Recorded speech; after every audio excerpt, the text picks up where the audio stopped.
마가복음 11장 1절로부터 10절에 있는 말씀,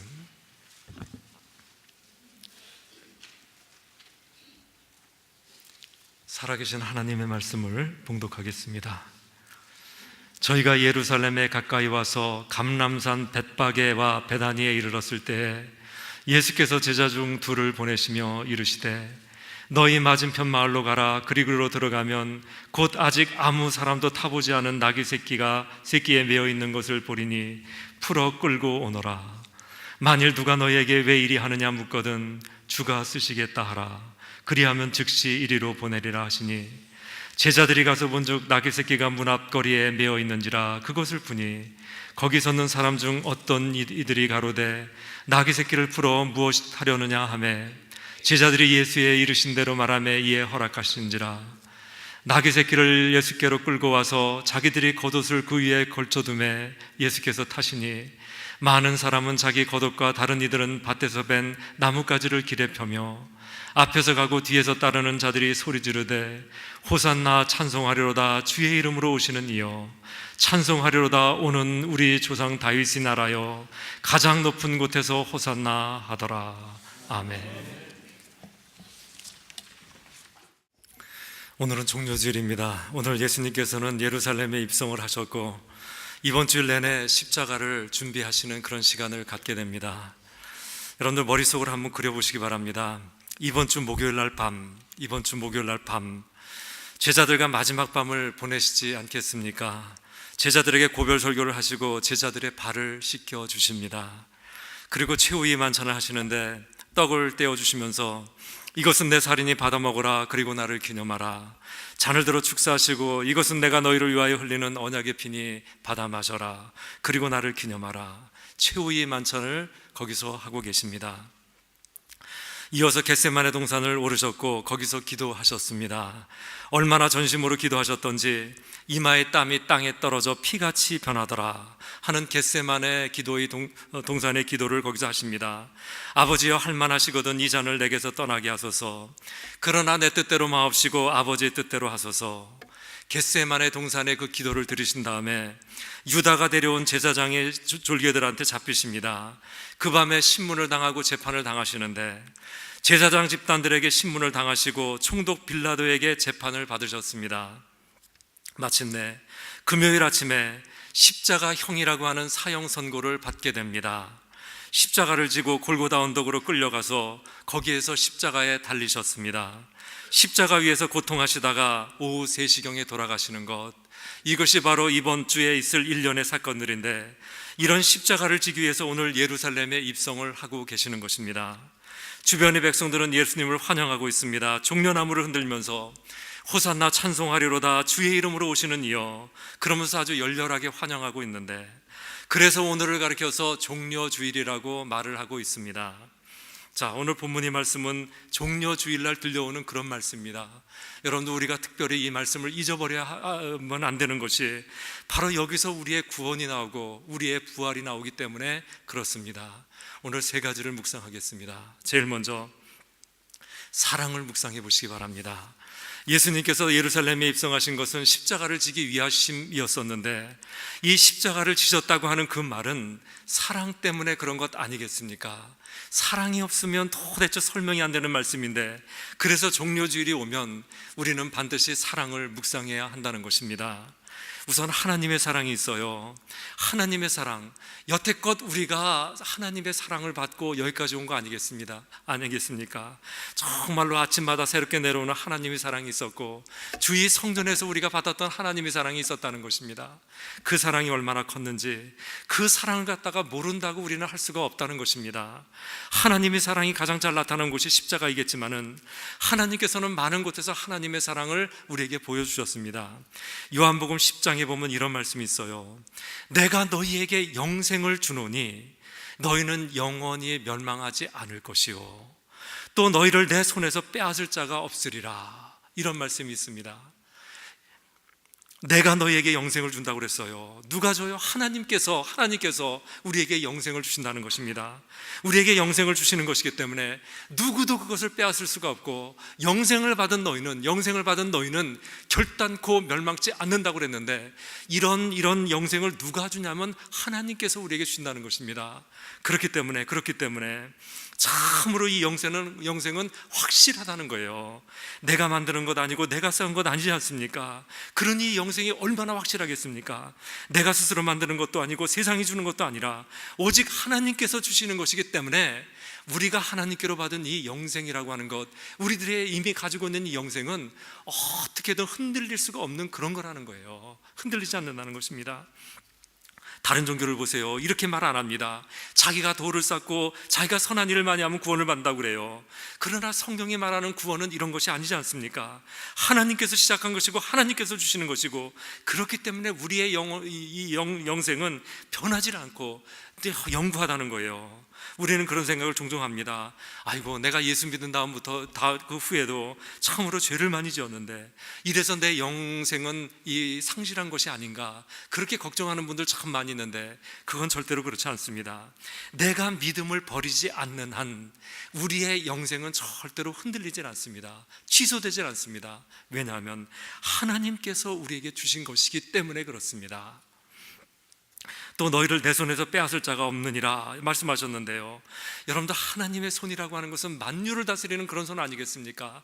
시시한 손이 아니랍니다. 참으로 능력의 손이고 만유보다 더 큰 손이기 때문에 한 번 붙잡은 우리를 결단코 남에게 뺏기지 않는다는 것입니다. 우리 영혼은 남에게 뺏기는 것이 아니에요. 하나님께서 붙잡고 계시기 때문에 그렇게 우리는 그 영혼을 보존받고 있는 것인데, 참으로 하나님께서는 우리를 사랑하시고 소중한 존재로 보신답니다. 설마 그럴까? 나를 생각이나 하실까? 이 세상에는 60억이라고 하는 그런 놀라운 인구가 살고 있는데 나 같은 것을 쳐다나 보실까? 우리는 그렇게 생각할 때가 많이 있는데 그렇지 않아요. 정말로 하나님께서는 우리를 만유보다도 더 크게 생각하신답니다. 더 존귀하게 생각하세요. 우리가 우리의 자녀를 갖다가 한만 말 안 듣고 아무리 미운 놈이 있더라도 내 생명보다도 내 자녀를 더 사랑하는 것처럼, 하나님께서 우리를 사랑하시는 것이 그렇게 사랑하고 우리를 얼마나 존귀한 존재로 보는지 알 수가 없습니다. 이사야에 있는 말씀을 들어보시기 바랍니다. 내가 너를 보배롭고 존귀하게 여기고 너를 사랑하였는데, 얼마나 내가 너를 존귀하게 생각하냐면 애굽을 너의 속량물로 다 줘버렸고 구스와 스바를 대신해서 다 줘버렸노라, 이렇게까지 말씀하세요. 우리를 구속하기 위해서 애굽을 속량물로 줬고 구스와 스바, 세상 모든 걸 그냥 다 버렸다는 것입니다. 하다 안 되니까 나중에는 아들까지 죽여버리지 않습니까? 그렇게까지 우리를 존귀한 존재로 본다는 것입니다. 참으로 우리를 향한 하나님의 사랑은 엄청난 사랑이고, 또 우리를 구속하기 위해서 하나님께서는 아들까지 죽이실 만큼 그렇게 존귀한 존재로 우리를 본다는 것입니다. 하나님께서는 우리를 그렇게 존귀한 존재로 보시는데, 우리는 우리를 어떻게 생각하냐면 아주 미천하고 보잘것없는 것, 그렇게 생각하는데 그것도 죄예요. 귀한 사람이 천하게 생각하는 것, 이것도 죄입니다.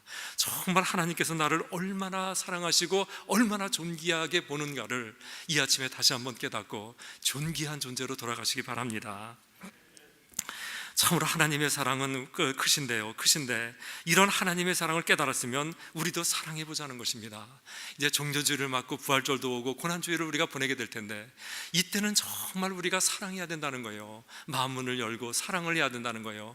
위로는 하나님을 사랑하고 옆으로는 우리 이웃. 여기서 이웃이라고 하는 것은 하나님께서 사랑하라고 나에게 붙여준 사람들, 그런 사람들을 의미하는데, 우리는 위로는 하나님을 사랑하고 옆으로는 그 이웃들을 사랑해야 된다는 것입니다. 이것이 십자가 아니겠습니까? 십자가라고 하는 것은 위로는 하나님 사랑, 옆으로는 이웃 사랑, 이것을 말하는데, 이런 십자가 앞에서 우리는 마음문을 열고 이제 사랑으로 나가야 한다는 것입니다. 볼티모어에 있는 슬럼 지역에서요, 사회학자들이 200명의 소년들을 조사했답니다. 하버드에서 나오고 존스 홉킨스에서 나온 그 사회학자들이 200명의 소년들을 갖다가 이렇게 조사를 하기 시작했는데요, 이 200명의 아이들 중에서는 많은 아이들이 싱글맘 언대에서 자랐던 그런 애들도 있었고요, 아주 험악하고 힘든 가정에서 자란 아이들이 태반이었답니다. 이 아이들한테 미래가 있을까? 사회학자들이 참 열심히 리서치를 했어요. 그리고는 이 사회학자들이 결론을 내리기는, 이 사람 사람들에게는 미래도 없고 희망도 없고 기회도 없습니다. 그렇게 이 보고서를 써가지고 올려 보냈답니다. 25년이 지났어요. 25년이 지난 다음에 다른 사회학자들이 똑같은 곳에서 서베이를 했습니다. 그 200명의 아이들이 어떻게 되었을까 서베이를 했는데요, 그 200명 중에서 20명의 사람들은 타주로 이주를 했고 180명이 남아 있었답니다. 이 180명 중에서 176명이 아주 크게 성공해가지고 성공자로 살아가고 있더라는 거예요. 사업가, 교수, 의사, 아주 그냥 성공자로 남아가지고 성공자로 아주 건강하게 살고 있다라는 것입니다. 질문을 했어요. 어떻게 이렇게 되었습니까? 분명히 25년 전에 당신들은 미래도 없었고 희망도 없었고 기회도 없었는데 어떻게 이렇게 성공자가 될 수가 있었습니까? 하고 이렇게 물어봤더니요, 126명 모두가 한 분의 여자 선생님을 가르치고 있어요. 미스 탐슨. 그 여자 선생님 때문에 그랬습니다. 그래가지고 미스 탐슨한테 가서 물어봤답니다. 비결이 무엇입니까? 대답이 아주 간단해요. 솔직히 내가 특별히 해준 것은 없습니다. 내가 했던 유일한 것은 그들을 사랑했던 것이었고, 특별히 그들이 필요할 때 안아주었고 기도해 준 것밖에는 없었습니다. 이렇게 대답을 하더라요. 여러분들, 개토와 같은 인생을 꽃과 같은 인생으로 바꾸는 것은 환경도 아니고 프로그램이 아니라는 것입니다. 참된 사랑밖에 없다는 거예요. 어디에나 사랑이 있으면 밤과 같이 깜깜한 곳도 낮과 같이 이렇게 환한 곳으로 바뀌어지는 것이고, 겨울과 같이 추운 곳도 따뜻한 봄으로 바꿀 수가 있다는 것입니다. 우리에게도 이런 분이 필요하지 않습니까? 우리가 살아가는 이 모습을 보면 참으로 그냥 그 개토와 같고 그런 겨울과 같은 그런 차가운 걸 우리는 살아가고 있는데, 이런 인생이 참 구세주이신 예수님을 만날 때 낮과 같은 환한 인생으로 바뀌게 된다는 것입니다. 그분이 우리를 안아주시고 기도해 주실 때 우리의 인생은 봄같이 되더라는 거예요. 이런 사랑, 이런 관심, 이런 걸 우리가 받았는데, 우리가 이런 걸 받았으면 우리도 사랑 한번 해보자는 것입니다. 여러분들, 종료주의를 맞아가지고 하나님을 바라보면서, 이웃을 보면서 내 사랑이 필요한 곳이 어디 있는가를 여러분들 찾아보시기 바랍니다. 그리하여 아주 조그맣게나마 사랑을 실천하고, 그래서 아주 행복해지는 저 여러분들이 다 되시기를 주님의 이름으로 축원합니다. 두 번째는 내려가라고 그래요. 내려가라고. 오늘 예수님께서는 십자가를 지시기 위해서 지금 예루살렘에 입성하셨는데, 이게 지금 내려가고 있는 중이에요. 하늘 보좌에서 예루살렘까지 지금 내려가고 있는데, 우리를 만나기 위해서 이렇게까지 내려오고 계시더라는 것입니다. 여러분들, 예수님께서는 우리를 만나기 위해서 얼마나 많이 내려오시는지 알 수가 없습니다. 하늘이 보좌를 버리고 이 땅에 오셨어요. 그것도 짐승의 먹이통, 말구에 오신 것 아니겠습니까? 더 내려오기 위해서 죄인의 모습으로 요단강에서 세례를 받으셨고, 제자들 발 앞에서 완전히 종의 모습으로 엎드려서 제자들의 발을 씻기셨다는 것입니다. 그리고 십자가의 저주를 받는 그런 죽음의 자리까지 내려간 것 아니겠습니까? 음부의 고통을 경험하셨고 지옥의 바다까지 내려가셨습니다. 왜 그랬어요? 왜 이렇게까지 내려가셨습니까? 한마디로 우리의 구원 때문에 그런 것 아니겠습니까? 우리의 구원과 부활 때문에 그렇게 되었다는 거예요. 죽음 앞에서는 꼼짝도 못하는 우리 인간들, 그 죽음이 두려워가지고 그냥 어쩔 줄 모르는 그런 인간들, 그 죽음 앞에서 꼼짝도 못하는 우리 인간들, 이런 인간들을 구원하시려면 당신이 내려올 수밖에 없었기 때문에 내려오셨던 것이었고, 이런 우리의 부활을 위해서라면 십자가까지 낮아져야 했기 때문에 그렇게 낮아졌던 것이었습니다. 여러분들, 지금부터 한 2년 전을 한번 리마인드를 해보세요. 지금부터 2년 전에 이런 일이 있었어요. 그때가 2014년 4월 16일이었었는데 여러분들 기억에도 생생할 거예요. 승객 476명을 태우고 가던 세월호가 침몰하고 말았습니다. 그 안에는 단원고 학생 수백 명이 타고 있었고, 이 침몰하는 장면을 갖다가 텔레비전으로 아주 라이브로 생중계를 하고 있었어요. 전 국민이 그거 다 보고 있었습니다. 꽃다운 아이들이 죽어가고 있는데, 우리 아들, 딸들이 죽음의 바닷속으로 그냥 빠져들어가고 있는데 누구도 손을 쓸 수 있는 사람이 없었습니다. 그 꽃다운 아이들이 살려달라고 벽을 두드리고 손으로 벽을 긁고 있었 그 순간에도 손 하나 쓸 수 없고 발만 동동 굴러야 했던 그 상황 속에서 우리는 얼마나 많이 분노했고 얼마나 많이 비통했는지 알 수가 없었습니다. 이것이 바로 우리 인간 아니겠습니까? 이것이 바로 우리 인간이에요. 내 자식이 죽어가고 있지만은, 저렇게 물속에서 허적거리고 있지만은 손 하나 쓸 수 없고 발만 동동 굴러야 되는 것이 우리 인간이라는 거예요. 우리는 이렇게 무력한 존재예요. 이런 인간들을 살리고자 예수께서는 낮아지셨고, 그리고 죽기까지 낮아지셨다는 것입니다. 성경에는 죽은 사람을 살린 기사가 여럿 있어요. 회당장 야이로의 딸도 죽었다가 다시 살아났고, 나인성 과부의 아들도 죽었다가 다시 살아났습니다. 죽은 지 나흘밖에 안 된, 나흘이나 된 그 나사로도 나사로야 나오너라 예수님 그랬더니 살아서 나왔습니다. 이렇게 죽었다가 살아난 케이스가 참 여럿 있지만은, 그러나 이들은 나중에 다시 죽지 않았습니까? 다시 또 죽지 않았습니까? 여러분들 한번 생각해 보세요. 예수님께서 당신의 부활의 예표를 보여주시기 위해서 이 사람들을 살려내긴 했지만은, 이렇게 다시 산 것이 여러분들 축복이겠습니까? 사람이 한 번 죽는 것도 힘들어 죽겠는데 두 번 죽어야 되니까 이게 얼마나 힘든 거예요. 이게 축복이 아니에요. 축복이 아닙니다. 옛날 그 초교기 교부 중에서 한 분인 오리겐이 이런 설교를 했어요. 나사로가 죽었다는 그 기사를 가지고 이제 그 말씀을 가지고 설교를 했는데, 나사로가 죽었다가 다시 살아나지 않았습니까? 예수님께서 무덤 앞에서 나사로야 나오너라 그랬더니 다시 살아났어요. 여러분들, 나사로가 무덤에서 나오자마자 예수님한테 질문을 했어요. 예수님, 내가 또 죽어야 합니까? 나는 또 죽어야 합니까? 예수님 대답이 그렇다. 너는 또 죽어야 된단다. 그 다음부터는 나사로의 얼굴에 근심이 가득 채가지고 근심 속에서 남은 생애를 살았다고 합니다. 다시 살았지만 생명이 연장된 것뿐인데, 여러분들 이것이 축복이겠습니까? 한 번 죽기도 힘든데 이거 축복 아니에요. 예수님께서는 당신의 그 부활의 예표를 보여주시기 위해서 살렸지만은 이거는 진정한 축복이라고 말할 수가 없는 것입니다. 미국에 있는 목사님이 그런 설교를 하더라고요. Same job again, same house again, same wife again, same hospital again, same death again. 똑같은 직장, 똑같은 집, 똑같은 아내, 똑같은 병원, 똑같은 죽음. 이게 축복입니까? 이런 설교를 하는데요. 여러분들, 이런 식으로 다시 사는 것은 축복이라고 말할 수가 없습니다. 진정한 축복이라고 하는 것은 예수님이 하셨던 그 부활, 예수님이 그렇게 하셨기 때문에 우리도 그렇게 하는 그런 그 부활이 진정한 축복이라는 것입니다. 여러분들, 다음 주에 있을 예수님의 부활은 이것과 달라요. 우리의 영과 혼과 육이 다 같이 살아서 다시는 죽지 않고 영원히 사는 그 부활, 그런 부활이 있다라는 거예요. 우선 예수님을 만나게 되면 내 안에 있는 영이 그 즉시 살아나요. 우리가 예수님을 만나는 그 즉시 내 안에 있는 이 영은 바로 살아나는 거예요. 바로 살아납니다. 우리의 혼, 우리 마음에 있는 혼, 마음과 정신, 이거 다 같은 얘기. 혼, 마음, 정신, 이거 다 같은 얘기인데, 이거는 서서히 살아나요. 서서히 성화가 되는 것입니다. 이 육신, 이 바디는 예수님이 재림하시는 바로 그날 영광스러운 몸으로 다시 살아나게 돼요.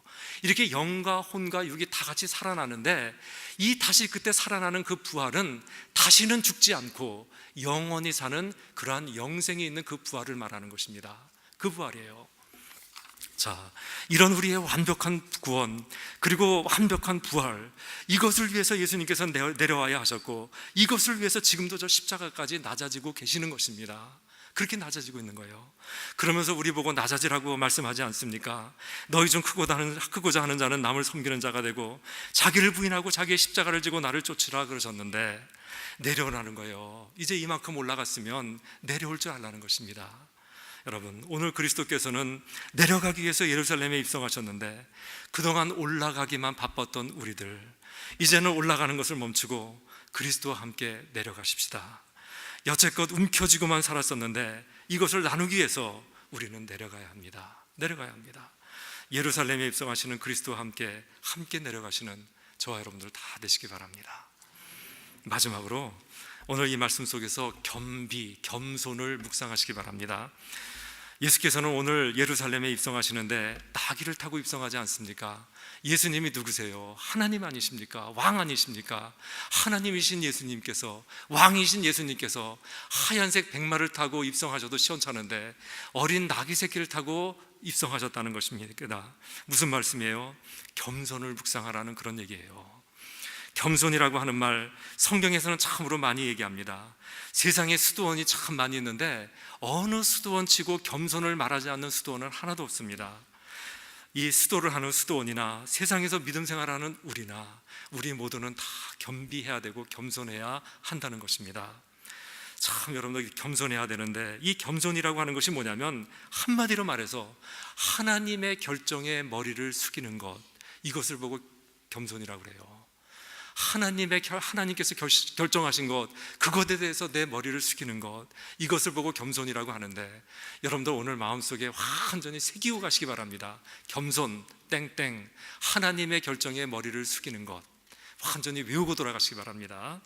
제가 옛날에도 이 말씀 한번 했는데, 이스라엘의 역사상 가장 나쁜 왕을 뽑으라고 그러면, 가장 나쁜 놈 뽑으라고 그러면 아합이라고 하는 임금이에요. 북이스라엘의 왕이었는데 이놈이 그렇게 나쁜 놈이었어요. 참으로 나쁜 놈이었고, 이 아합 임금의 아내가 그 유명한 이세벨이었었습니다. 이 이세벨이라고 하는 여자는 이방 공주였는데 아합한테 시집을 왔어요. 그래서 이스라엘의 여왕이 되었는데, 아합한테 시집을 오면서 이방신을 가지고 왔답니다. 그래가지고 온 이스라엘의 우상 숭배가 그냥 쫙 퍼지게 했고는, 우상한테 절하지 않는 사람의 백성들은 다 죽여버렸어요. 얼마나 하나님을 버리게 했고 하나님을 믿는 사람들을 핍박을 했는지, 이 사람 때문에 그 이스라엘의 피가 마를 날이 없었습니다. 그래가지고 성경상에서 가장 나쁜 왕 그러면 아합, 그리고 가장 나쁜 여자 그러면 이세벨, 이렇게 나오고 있습니다. 이런 아합이 어느 날 이 추릭을 써가지고 나봇의 포도원을 갖다 뺏어버렸어요. 이 나봇을 무고하게 죽이고 나서 그 나봇이 가지고 있던 그 포도원을 갖다 뺏어버렸습니다. 하나님께서 가만히 계시겠습니까? 선지자 엘리야를 통해서 무섭게 그냥 심판을 하셨어요. 네 집 남자는 다 죽을 것이다. 들에서 죽으면 새가 먹고 궁에서 죽으면 개가 핥으리라. 그런 엄청난 저주가 떨어진 거예요. 여러분들, 그 집에 씨가 마른다는 거 아니겠습니까? 너희 집에 있는 남자들 다 죽는다, 네 집 씨 마른다, 그런 얘기 아니겠습니까? 죽어도 곱게 못 죽어요. 들에서 죽으면 그 시체를 새가 먹고 궁에서 죽으면 그 피를 갖다가 개가 핥는데요. 이런 엄청난 저주가 선지자의 입에서, 엘리야의 입에서 떨어진 거예요. 평소에 아합 같았으면 난리가 났을 거예요. 당장 칼을 빼가지고 그냥 엘리야 이 발칙한 놈, 이놈을 능지처참해라 막 이렇게 나갔을 거라고요. 그런데 그날 따라서 이상해요. 이 평소에 아합이 아니에요. 완전히 달라졌어요. 그냥 거기에 그냥 엎드려져 버려요. 그냥 엎드려 꼬꾸라져 버립니다. 아주 죽은 개처럼 엎드려가지고 하는 말이, 하나님, 죽을 죄를 졌습니다. 하나님께서 그렇게 결정하셨다니 나는 회개하겠습니다. 그러면서 바로 회개에 들어가는 거예요. 베옷을 입고 금식하면서 회개를 합니다. 여러분들 참 이상하지 않습니까? 평소에 아합 머릿속에는, 이 사람 머릿속에는 하나님 없어요. 그런데 그런 아합이 그냥 머리를 숙여 꼬박 죽어버립니다. 하나님, 죽을 죄를 졌습니다. 저 회개하겠습니다. 그러면서 금식하면서 회개해요. 하나님의 결정에 머리를 숙였다는 것입니다. 여러분들, 이것을 보고 하나님 뭐라고 그러시는지 아십니까? 내 종 아합이 내 앞에서 겸비하였느니라, 이렇게 말을 해요. 이런 것도 종이라고 내 종 아합이 내 앞에서 겸비하였느니라. 그리고는 그 뒤에 뭐라고 얘기했냐면, 내가 그 겸비함을 인하여 그 재앙을 그의 시대에는 내리지 않고 그 아들을 아들의 시대에 내리게 했다, 그렇게 결정을 하세요. 여러분들, 겸손이라고 하는 것은 이런 거예요. 겸손이란 하나님의 결정에 고개를 숙이는 것이고, 이렇게 겸손하면 그 재앙과 저주가 멈춰지는 것입니다. 멈춰지는 거예요. 그 뒤에 얘기를 들어보시기 바랍니다. 역대기하 7장 14절에 있는 말씀인데, 내 이름으로 일컫는 내 백성이 그 악한 길에서 떠나 스스로 겸비하고 기도하여 내 얼굴을 구하면 내가 하늘에서 듣고 그 죄를 사하고 그 땅을 고칠지라. 하나님의 이름으로 일컫는 하나님의 백성이, 그러니까 우리 같은 하나님의 백성이 그 악한 길에서 떠나 스스로 겸비하고 기도하여 하나님의 얼굴을 구하면 하나님께서는 하늘에서 들으시고 그 죄를 사하시고 이 땅까지 다 고쳐주신다는 그런 말씀 아니겠습니까? 예수님 기도하셨습니다. 겟세마네 동산에서 기도하셨습니다. 이마에 땀이 땅에 떨어질 만큼, 그렇게 피같이 변할 만큼 그렇게 기도하셨어요. 아버지여, 할만하시거든 이 잔을 내게서 떠나게 하소서. 그러나 내 뜻대로 마옵시고 아버지의 뜻대로 하소서. 하나님의 결정에 머리를 숙이신 것입니다. 이런 그리스도의 겸비함을 보시고 하나님께서는 우리 온 인류의 죄를 완전히 사해 버리셨답니다. 오늘은 종료주일이에요. 이번 주간을 가리켜서 고난주일이라고 하는데, 사순절이 클라이막스 아니겠습니까? 이 고난주간을 보내면서 여러분들 아주 깊이 묵상하시기 바랍니다. 오늘 하나님께서 우리들에게 주신 이 말씀을 아주 깊이 묵상하시기 바랍니다. 어떻게 하나님을 사랑하고 이웃을 사랑할 것인가? 내가 지금 내려가야 되겠는데 누구에게 내려갈 것인가? 나를 향한 하나님의 결정은 무엇인가?